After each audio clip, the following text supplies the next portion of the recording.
আমরা অনেকগুলো দলই অনেক প্রস্তাবনা দিয়েছে, আমরা লিখিত আকারে প্রস্তাবনা দিয়েছি 9টা।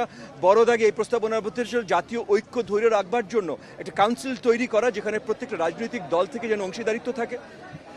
ভারত থেকে যে মিসইনফরমেশনের একটা ইন্ডাস্ট্রিয়াল লেভেলের মিসইনফরমেশন তৈরি করা হচ্ছে, মানে ইনফরমেশনের একটা যুদ্ধ শুরু করেছে ভারত বাংলাদেশের বিরুদ্ধে, সেটার সঠিকভাবে যুদ্ধ আকারেই প্রতিকার করা দরকার।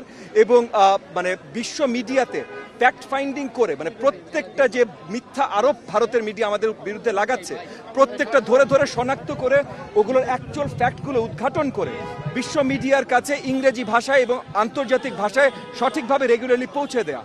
বিশ্বব্যাপী বাংলাদেশিরা যারা আছেন ডিয়াসপোরার বড় বড় জায়গায়, তাদের সহযোগিতা নিয়ে প্রত্যেকটা এমবাসি, মানে high commission, Bangladeshi high commission যারা আছেন, তাদের প্রত্যেকটা হাই কমিশনকে স্পেশাল দায়িত্ব দিয়ে সঠিক ইনফরমেশন ছড়িয়ে দেওয়া।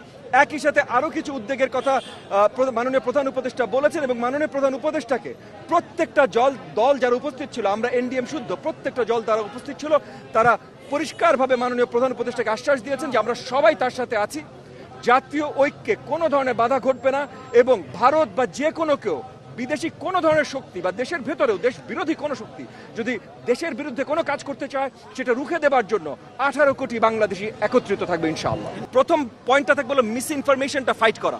সো মিস ইনফরমেশন ফাইট করার জন্য অনেকগুলো পদ্ধতি আমরা দিয়েছি।